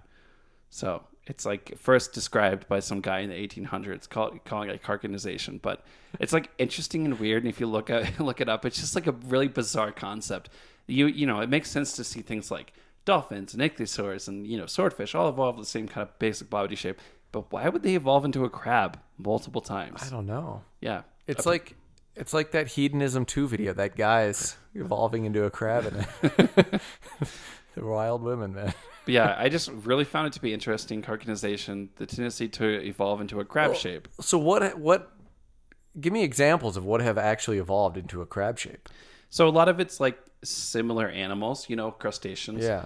Specifically, there was the evolution of what is it? The hermit crab, which is technically not actually crab. It's got an elongated body, but a descendant of the hermit crab evolved into a pure crab shape, circular, legs underneath, its tail tucked up underneath, and then claws like that, like a crab. But also squat lobsters have evolved into the same kind of thing too. It's just weird. Is it like the ultimate defense shape? I don't for know. The ocean? I don't know. Maybe apparently it's got some kind of evolutionary value, and there's actually animals that evolved into crab shapes before crabs too, like way back when. So pre-crab. Yeah, pre-crab crabs. Pre-crab crabs. So yeah, anyway, a weird little biological blip that I've really found interesting. I read a little mini paper for it for my midterm. So yeah, just want to give a shout out to that weird biological concept. Man, I wasn't expecting that, but I'm a fan. Yeah, crab shapes. Well, that's why we have this show. You come for the video games, you leave for the pre-crabs. Yeah. Totally. I should have just said you leave for the crabs. We always leave our listeners with crabs. Hey, it's what they want. It's what they want. You had a good time. It was worth it. Okay. Yeah, no, pretty much this last week and a half, all I've been doing is school. I've literally been coming home from work and just school until I sleep. So if it hadn't been school related, it would have been nothing. But that's the weirdest thing I figured out this whole entire last couple of weeks. So we've provided some good nature knowledge. Yeah, between the crabs and what were they called? Porcupines mating. Well, yeah, I was going to bring up the porcupine mating ritual. What it was cark. What was the evolution called? Here, let me just double check before I say it again. It's carcinization, I do believe. Carcinization. I could be pronouncing that wrong, but it's Carcinisation. Carcinization. So, yeah, we got carcinization. We got porcupine love. I mean, what will we bring next? We'll talk about water bears or something. You know, they're a little bit off topic now. Pangolins would probably be more current, you know, in today's society. Did you say a pangolin? Pangolin? What is that? It's a weird animal. It's very endangered. Oh, my. Its scales are used in Chinese medicine. It sort of looks like like an armored anteater. Yeah. Weird creatures. It really bums me out that, like, these majestic creatures, body parts, you know, people assume are going to make them strong and give a sex drive to. I think tiger penises were a hot commodity at one point, and they slaughtered a lot of tigers. Yeah. Yeah. I read this book once about a tiger hunt in Russia. It was fascinating, and I learned a lot about some of that stuff. That's what a pangolin looks like, just so you know. It's sort of like an armadillo, sort of like an anteater. They have huge claws. Well, their scales look crazy. Yeah. I mean, that's essentially what they're killed for, is their scales. They're like one of the most trafficked animals, and they end up in Chinese markets. Now, whenever COVID first hit, everyone was talking about saving pangolins. It was like a really popular topic, right, when this all happened. And they were one of the animals that popped up in a lot of these animal markets where, you know, essentially where in Wuhan, that was where everything started, was this fish and animal market in Wuhan. So people were saying, oh, it's pangolins did it, you know, and that was just like a topic. It's also like joked in the fucking South Park special. Oh, I haven't seen that yet. Oh, it's so horrible. It's great and it's so horrible. I've heard good things. It'll hurt you, you know, in a lot of ways. It hits too true. There's too many on topic subjects in that one. I know. I'm gonna watch it. It's been on my to watch list. I was talking to somebody the other day. Like, I can't watch things anymore other than sports. Really? It's so hard for me to get into TV shows at this point. I'm just not into a lot of shows anymore. It's like video games and sports. That's when I'm staring at a screen for entertainment, that's what it is. It's all competition with you, Jono. All competition, man. I'm the Billy Mitchell of viewing. World Records Office. World Record Headquarters. I'm going to answer my phone like that. If we ever have a Medium Retro company phone, that's what it's gonna be like on our voicemail. I'm into it. All right. We'll sell Billy Mitchell's hot sauce too on our website. I honestly really want to try this hot sauce. Me too. But you have to buy like a fucking gallon of it. We'll split it. Let's do it. Let's get a gallon and we'll have a hot sauce party. Hell yeah. What was that? What's that? Hot Ones or whatever? That YouTube series? Oh, yeah. It's Hot Ones. I love that series. It's pretty good. Yeah, it's always really great to watch people who act really tough squirm underneath the wrath of these hot sauces. Yeah, I like it when the people just own it and they're like, "This is terrible. I'm in exactly. great pain." Just like tap out. You're not any less of a man. DJ Khaled's is hilarious. He's like, "I'm not giving up. I'm just not going to do this anymore." You know, it's like, no, you're giving up. I'm not giving up. I'm just done. Yeah, I'm just done with this. Oh man, it's hilarious. Cool, man. Should we get back into the second half of this saga? Yes. This score saga that we are in the middle of right now. Indeed. This is a perfect time because it's that, like I was saying, that 9 months later cut, which I really like, that you have a little bit of a moment. You know, it's a victory into a defeat and then a rest period. Yeah, a rest period that really starts up with Walter. And you learn that he likes to play his guitar and his songs in front of that old barn. He's such a goofy guy. He's very lovable. Yeah, he's like, I don't know. I've known so many dudes like him over the years, man. He's like that dude that you watch it and you're like, you know what? I bet you like you're a really down-to-earth normal dude in addition to just being a weirdo. Yeah, total weirdo. He's super into what he's into, though. Yeah, and you know? Shit, man. Respect. Yeah, the song in front of the barn, though, really made me laugh. Yes. And I love how Walter, he's just so passionate, and he started Twin Galaxies. Like, he's done great work for the gaming community, right? And I love how passionate he is about it. He compares the Billy versus Steve rivalry to like all-time great rivalries in other sports, and he names like other teams and people. I'm like, that's how he views it in his world, which I love. Yeah, me too. And it also does, like, having people really into it really does build up the momentum, build up the energy and the intensity. Yeah, and I like how fucking passionate he is about it because I think it adds to the rivalry so much. I think people like him are the ones that are putting coal in this fire in a lot of Oh ways, you yeah. know? Oh yeah. And So, he comes around because he was definitely on Team Billy for a while, but yeah. I think he understands. I mean, after he watched Wiebe set that live score, I think he realized that they probably did him wrong. And he was really nice to Wiebe during the whole entire competition. Mm-hmm. Like, you know, everyone was. Everyone wanted to see him try to set the score, you know? So, Yeah. you know, showing up and doing it, like, proving himself, you know? Without a doubt that he is a skilled Donkey Kong player. Yeah. 100%. And so I think there's some scenes here where it's kind of talking to Steve, and his wife is involved at this point a little bit more because we're kind of leading up to the big showdown at the end, and it's a pretty big chunk of the film where there's like another event where Steve's like challenging Billy again to another head-to-head, and there's a lot of drama. I would say this even has more drama in some ways than the fun spot.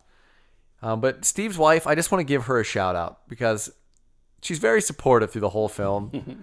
And she stands up for him at times in the latter half of the film. So I just want to give a shout out to Steve's wife. Yeah, dude, it's like nice to see somebody really passionately involved in something and have their partner be supportive, and you know, and going all the way out to fucking Florida when you live in Seattle to go be a part of this tournament. That's cool. That's cool to see a family actually come together and do that together, you know? Mm-hmm. So it is fun too, because like in amongst all these like traveling shots, you see them like in the pool, the hotel pool together and stuff. Like they're just doing family shit, you know? Yeah. They're like on a little miniature family vacation.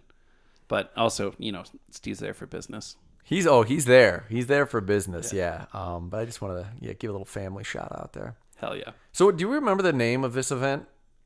I'm not positive what it was called, but essentially the way it came about was that the Guinness Book of World Records started recognizing the scores that Twin Galaxies was posting. Mm-hmm. They essentially said, Twin Galaxies is a reputable source. We can stand behind the scores that they state as being it. So, and essentially, Twin Galaxies is like the the classic video game side of Guinness World Records now. Mm-hmm. It's a huge deal for them. So, and because of this, they decided to host sort of like a big tournament to try to get some of the big players out there. And they host it in Billy's hometown. Yeah, in Hollywood, Florida. Yeah, to try to get Billy to go. But, Steve is automatically like, I'm on. Like, I'm going. I'm going to set the high score this time. Flying completely across the country, calls up Billy again and calls him out. Like, show up, dude. Yeah. Show up. And I mean, like, it shows the phone calls that he makes to Billy, and they're pretty nice considering how much of a dick Billy's been to Steve at this point. Yeah. But yeah, they're without a doubt throwing down the gauntlet, and yeah, I mean, as we see, like Steve's ready to always rise to the occasion and prove himself, but is Billy? That's the question. Yeah, that's the question we've all been wondering.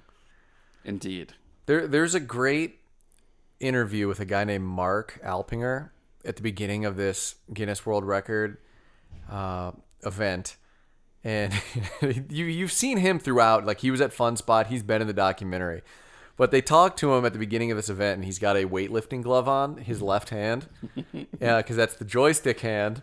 And he explains why he got it. He's like, oh, yeah, this is just a weightlifting glove. I got it. It helps me with some grip, prevents the blisters that you get from, like, gaming. And I was just like, that's it, man. That is the serious culture that we're in here. We're getting into the nitty gritty of this high score culture. Yeah, seriously, man. When you're wearing like specialized gloves for a joystick, that's when it's real. Yeah, and I got to be honest, I've gotten blisters from playing arcade games before. So I have as well. I felt for them, for sure. Yeah. So do you remember, I was going to ask you, Billy drops his friend Steve Sanders off, the lawyer we talked about several times. Mm-hmm. Steve's at this event a lot, and he's been in a lot of the events throughout the whole film too. Yeah. But he's like at this event the whole time, and he drops Steve off, Billy does, and then just drives away, doesn't say anything to anybody. Yeah. But when he's in traffic, he says to somebody, I'm a celebrity in the car, like I need to get through. Do you remember that? Was he being serious? I thought that he was joking. Like, I thought he was like joking for the camera, but maybe he wasn't. I don't know. I that's why I asked. I couldn't tell. And knowing his personality, I was like, was that a real line? But also, like, all these shots of him versus, like, you see Billy Mitchell just being kind of like playfully a dick, and then you see Steve Wiebe like in the pool with his family, and you're like, okay, Billy Mitchell's a Slytherin, Steve Wiebe is a Hufflepuff. And it's like the ultimate Hufflepuff Slytherin showdown, man. I'm a Hufflepuff.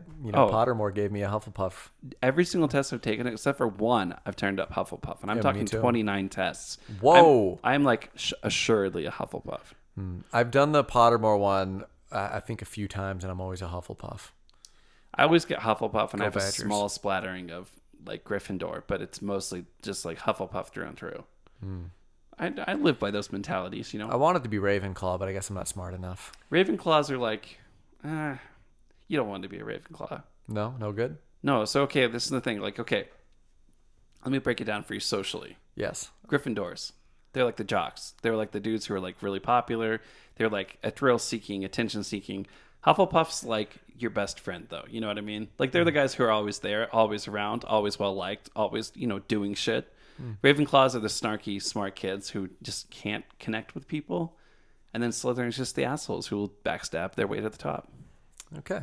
That's what I feel. The investment bankers. Hufflepuff's kind of like the second best place to be, in my opinion. All right. Hey, I'm all about it. I know a lot of Ravenclaws and I know a lot of Slytherins and Gryffindors for that matter. All these people that I like who thoroughly fall into those categories. But if you were to ask me, besides Hufflepuff, their commons room is the best. It's apparently the biggest, what I was reading too. So Yeah, I didn't know this. I probably did know you were a Hufflepuff, but now I understand why the show is. It's so in sync, Micah. we're a Hufflepuff show. Puff and Huffs over here. Hey, there's a reason why we're not high retro. We're medium retro because we're Hufflepuffs. We're chill. Yeah, we're chill. We're on that medium chill vibe. And we're not low retro. We're not Slytherins. We're not low blow. Or I guess you could also say small retro or large retro. Because medium Yes. can be used in many ways. Or well done, or rare retro. We could be rare retro, but that would be stupid, and probably mean we'd be playing a lot of bad rare games that don't make any sense. Yeah. There's a lot of those out there. Yes, there are. All right, so that was a nice little, Hogwarts class discussion. Hufflepuff.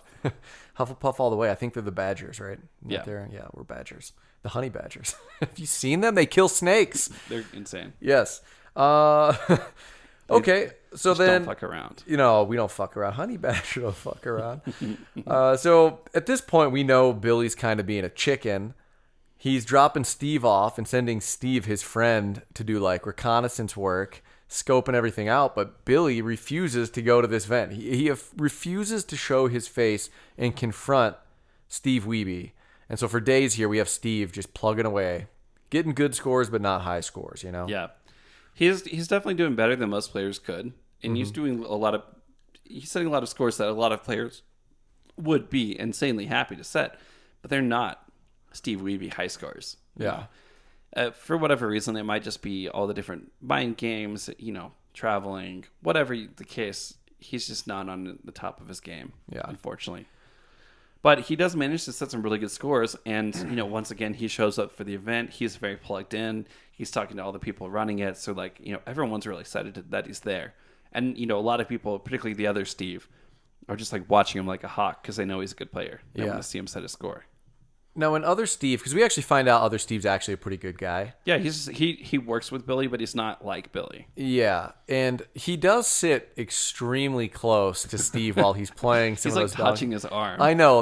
Was that like an intimidation tactic? I don't know, because I know a lot of people just don't get personal space. Yeah. I don't know if it was one of those things, but that guy's he seems like he's a lawyer. He seems like he has his shit together. To me, it seemed like he was trying to intimidate. Because he still didn't really know Steve Wiebe yet. And then eventually I think he's like, why am I doing this? Yeah. That's the story I've played out in my mind of how things went down. But it's cool because as you watch, Steve Wiebe's just there and he's got a good rapport with everybody. His wife's there for a little bit of it too. He's just there to have a good time and try to set some scores. And, it's sad because at the end of the day, he doesn't get to set any new high scores, but he does score highly. Yeah. So, once again, he maintains his respect in the eyes of the competitors, but, Yeah, and Billy still hasn't shown up, and the filmmakers actually ask Steve's wife about this, Steve Wiebe's wife, and she says, well, he knew it was coming, and he could have prepped. She gives a little attitude. She throws a little salt Billy Mitchell's way. Like, you can tell she's also like, this chicken won't show up to this event, you know? I love it because Steve's so like even-tempered, and his wife is just like, fuck this guy. Yeah, she's definitely a little bit more fiery, you can tell, than Steve is. But it's so cool because once again, that just goes to show, like, she's invested in what he's doing, you know? She's a good partner. 100%. Yeah. And then there's even that, there's a couple other weird scenes before we have, like, the big moment.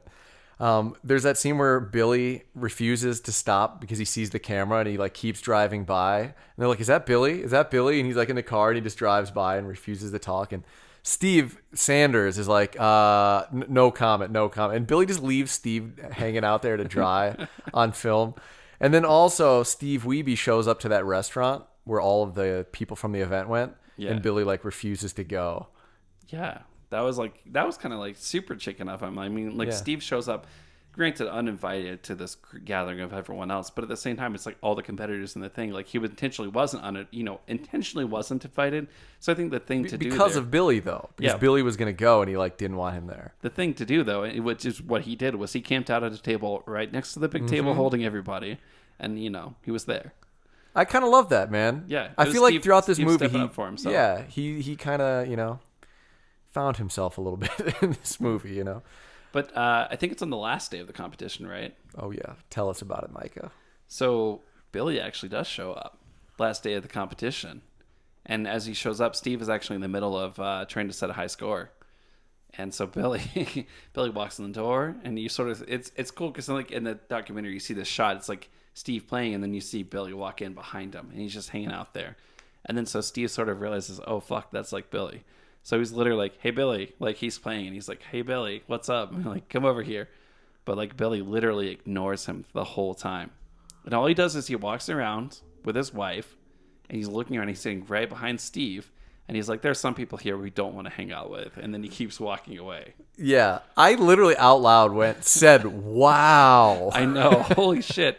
This is like, there's been a lot of like shade thrown, but this is like ultimate shade showing up. Yes. Not competing, only being there for a few minutes, saying something mean about Stevie Wiebe.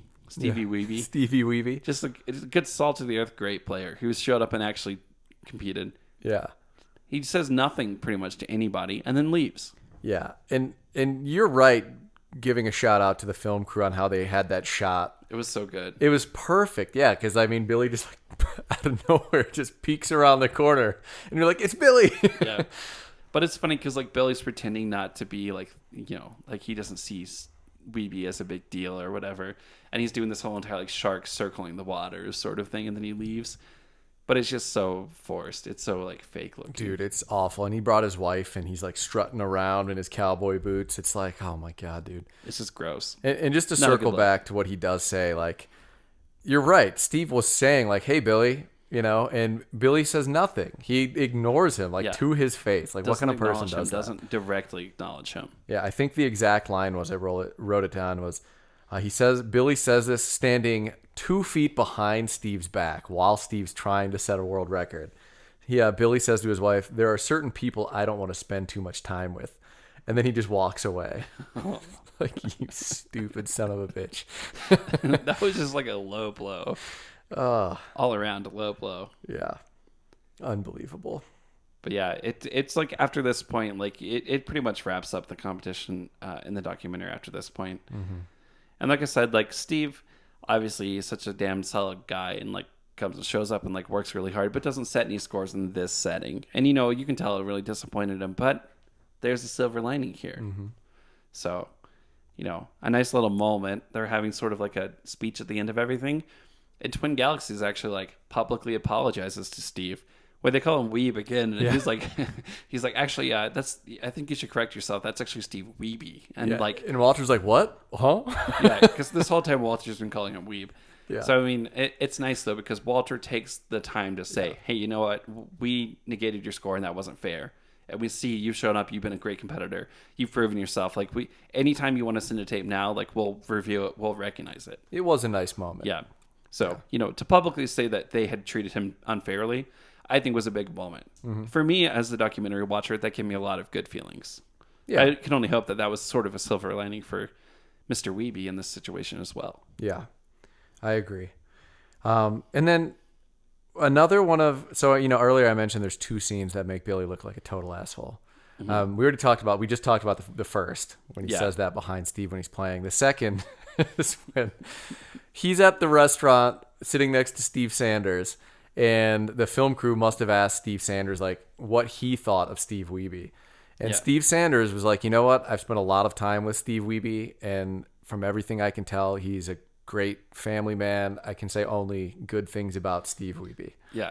And Billy Mitchell, the whole time, is staring at Steve Sanders like bright red. Fuming, like this death stare. And then the crew's like, what about you, Billy? What do you say? And he's like, I don't know enough to comment right now, or something along those lines. And it was a very level response. It was just like, no. Tomato red, just total piece of shit. It was so funny.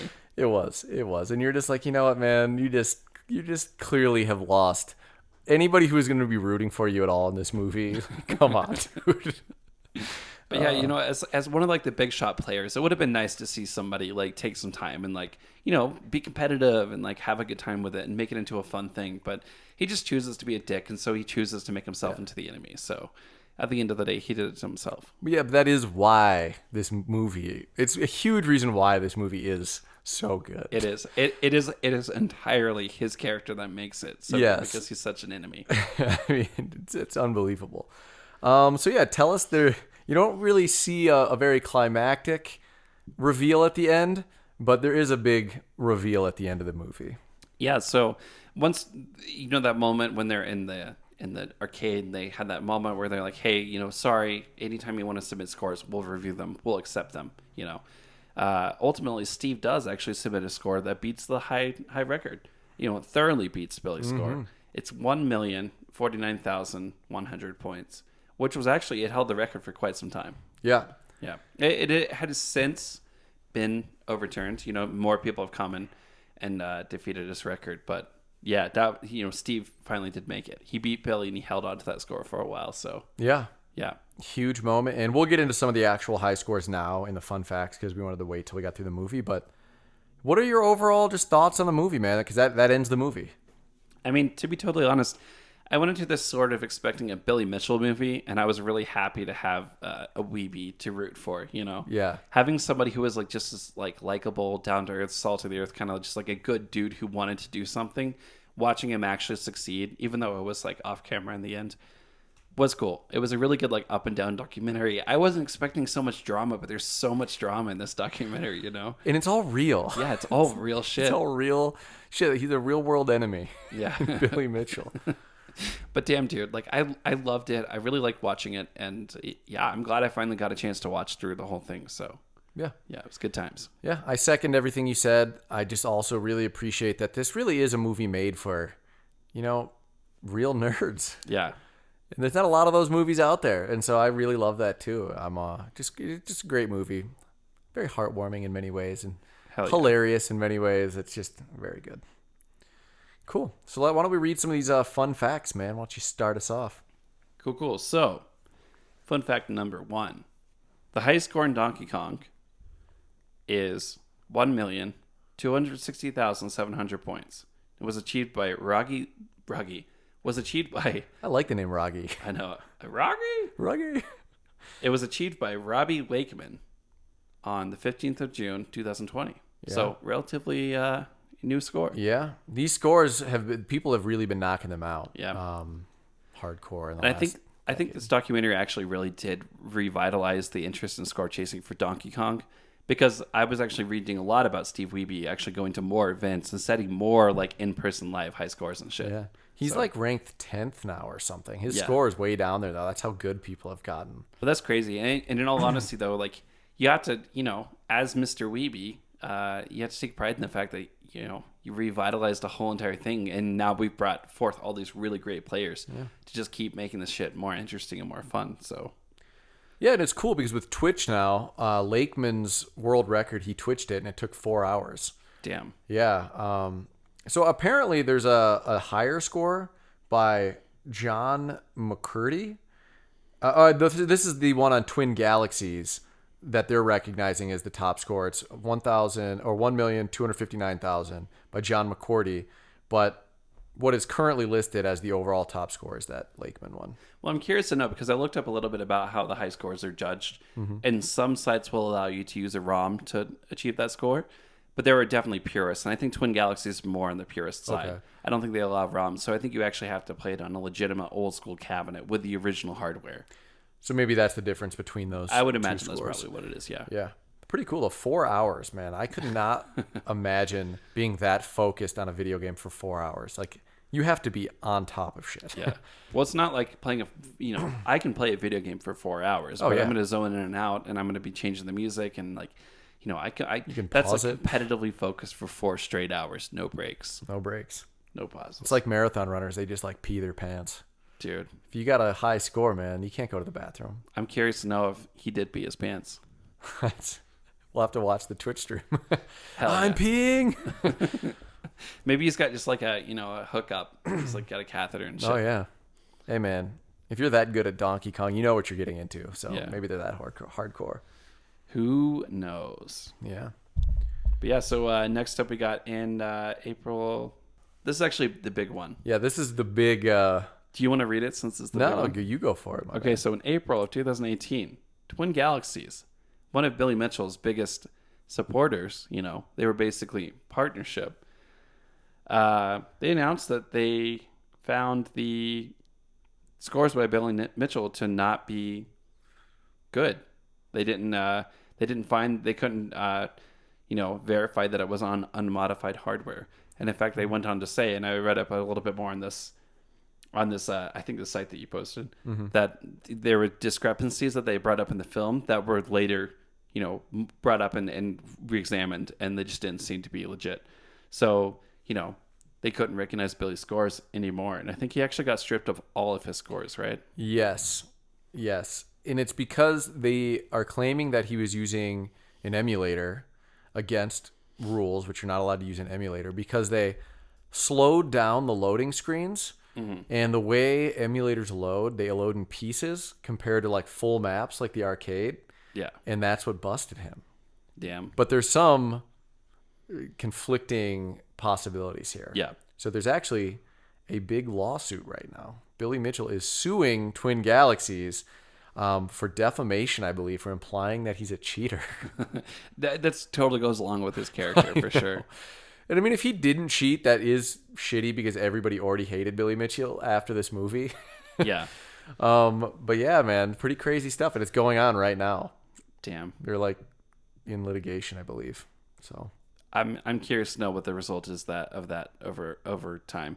But at the end of the day, the guys involved in Twin Galaxies in the film are either still involved but not in a leadership position at the Twin Galaxies company, because it actually got bought out and more modernized structure was put in place. Yeah.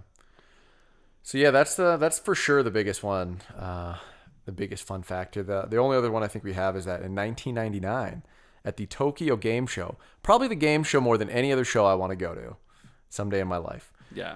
Billy Mitchell was actually named Video Game Player of the Century, just to stoke that dude's ego even more. Yeah. 1999.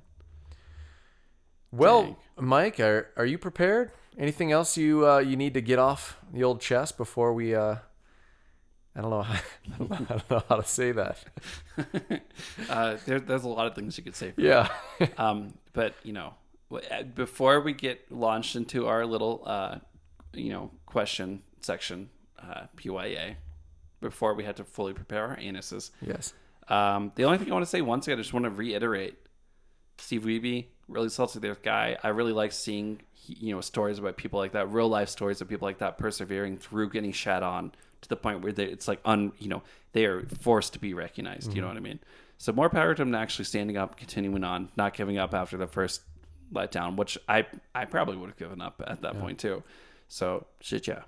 Shout out to Steve Wiebe. Yeah, Steve Wiebe, the true champion. We'll get him on the show sometime. One of these days. We're just going to start saying we'll get everybody on the show like we can. That would be pretty sweet, dude, if we got a hold of Steve Wiebe and we did an interview with him. Yeah, that would be I feel super like that awesome. is something that could be attainable. Yeah, I bet you he's not doing too much. Also, I didn't actually go touch onto this, but in the 9 months afterwards, whenever they sort of got back up with everyone and saw what they had been doing, Steve had been teaching again. And he had actually been a science teacher. And all of his kids were talking about how much fun he made science and how good of a teacher he was. Yeah.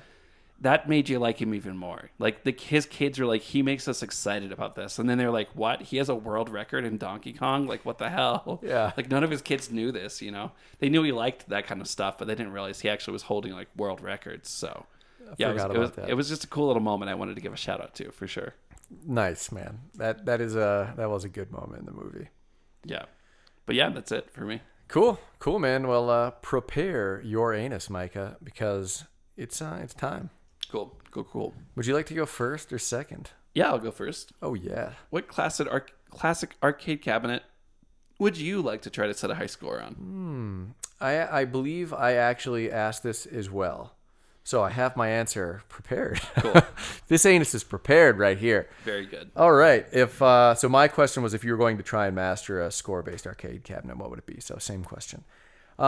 I said I feel like I've kind of mentioned this before, but my gut reaction was Miss Pac-Man. Mm-hmm. But then I was like, no, too obvious. Too many people are gunning for that one. And then I was like, maybe Burger Time. And I was like, no, it's just not my favorite. It's just not my most fun. When I really thought about it, I was down to 2 games, Micah. I was down to Arkanoid that I've mentioned on the show before. Yes. The classic with the puck turny bobber thing that you know, like the puck that you turn to steer your ship. That, quite possibly the most fun I've ever had playing arcade games as an adult. Track and field. Oh, I don't know if I've ever played track and field. Specifically the track and field with the roller ball, not just buttons. Because there is some where you have to hit the buttons back and forth to run, but there's also a roller ball version, which I have gotten massive blisters before.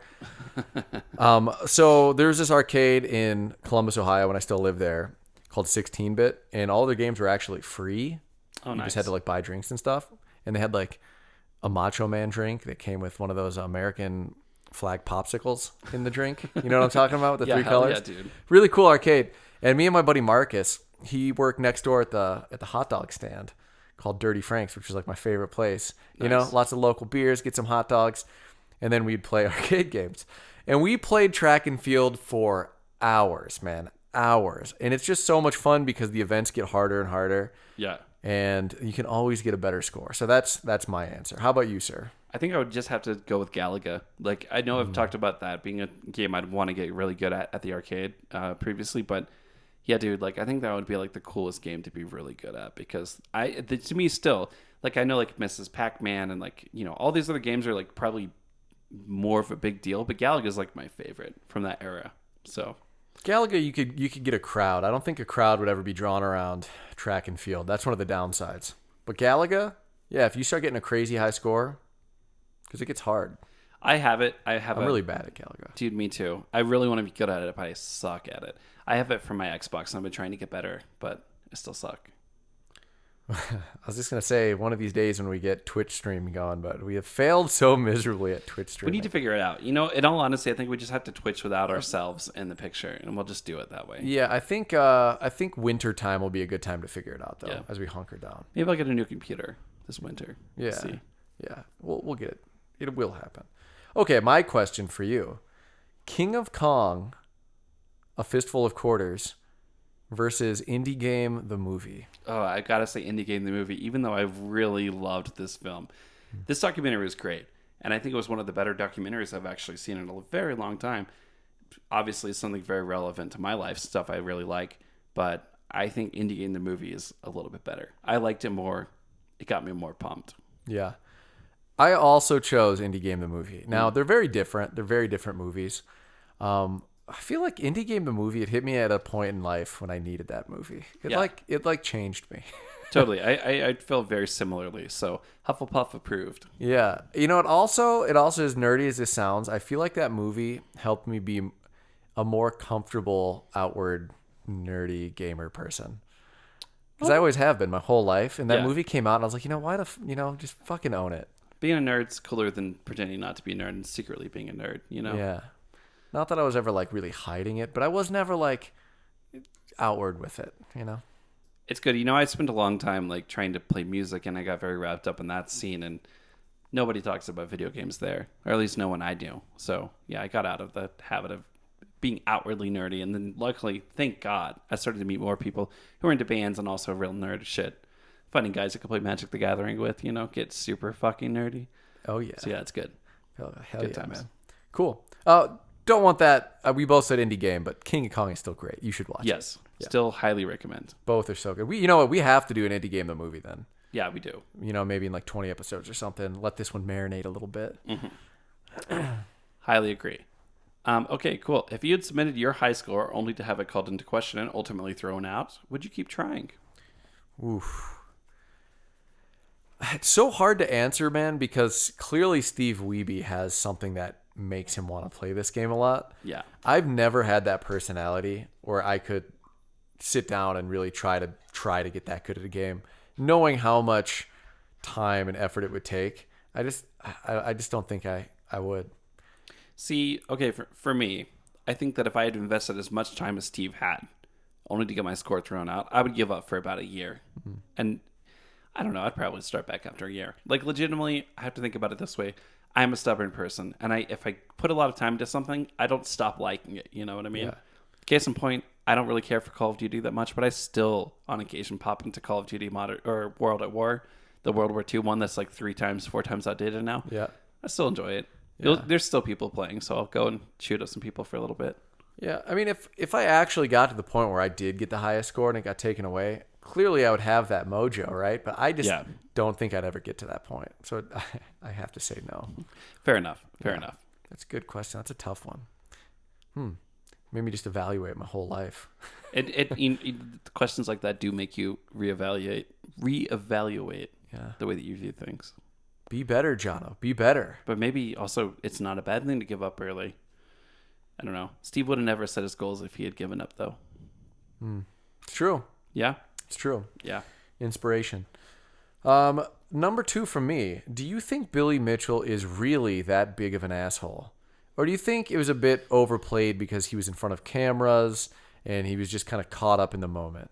You think like day to day? I feel like he doesn't intend to be that much of an asshole, but he probably is in real life that much of an asshole.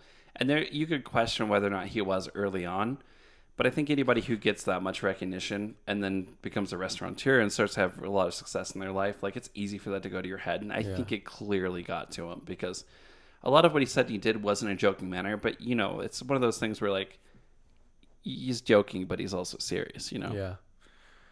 So yeah, I think he was that much of a dick. I think it was a little played up, but I think he was actually that much of a dick. Right. All right. Good. Because I leaned into it. I just said total asshole. Hell and yeah. I said those 2 scenes we brought up at the end are kind of, you know what? Nobody who's not an asshole would ever do those 2 things. Or at least, especially when you like talk shit about Steve behind his back when he's trying to set the world record. Bonus question for you. Oh my. Do you think Billy Mitchell voted for Trump? 100%, dude. I think Kidding me? He's wearing Trump ties right now. He probably did. Yeah.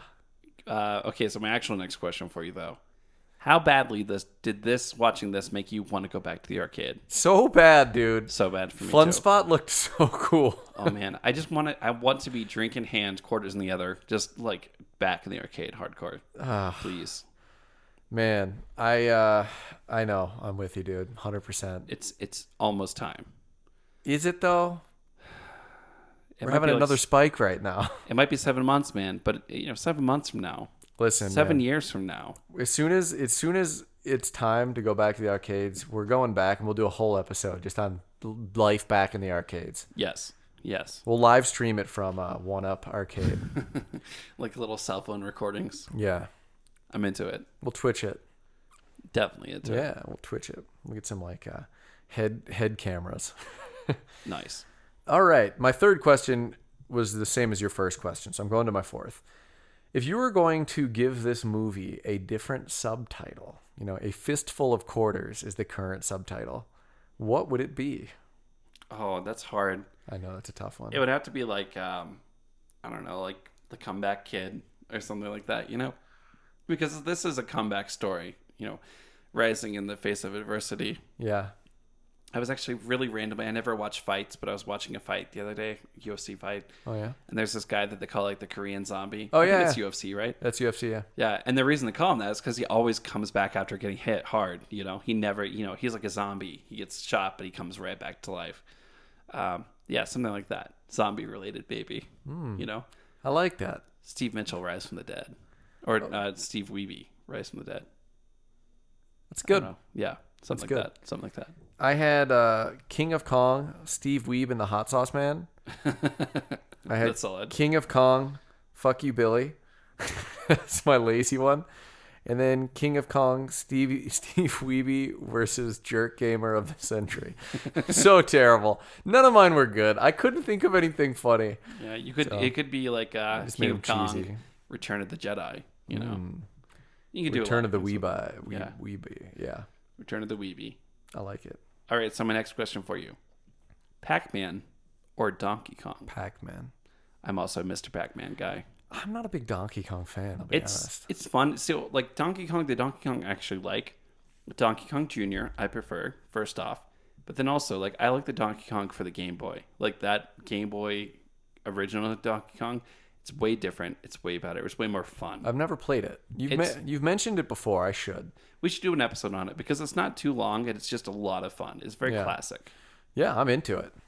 We also need to do Mario Land in addition to that. I would actually love to replay all those original Mario games on the Game Boy. Hell yeah. I have fond memories of the Wario one. We've talked about that before. Cool.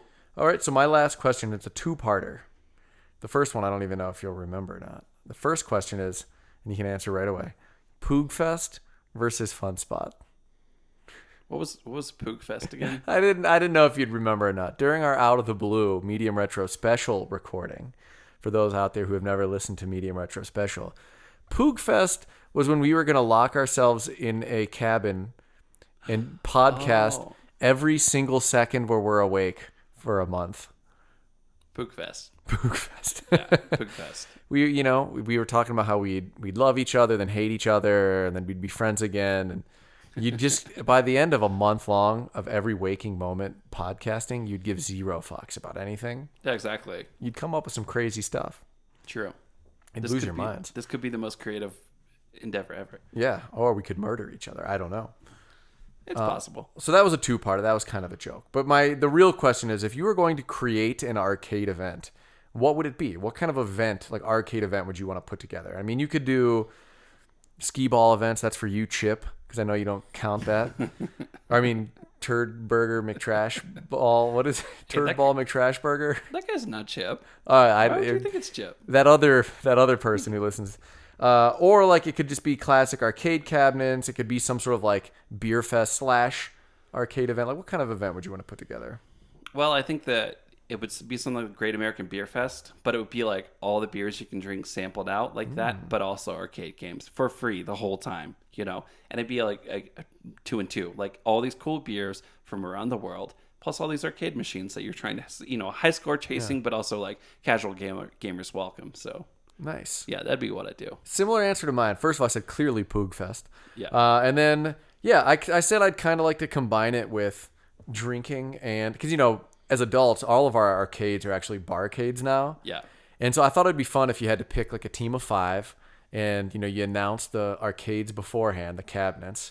And so each person on your team had like their game and, you kind of like worked out all the places to who got the winner, but there would be like a drinking component too, where you'd have like a flip cup tournament of your 5 versus another 5. There'd be like the boot chug.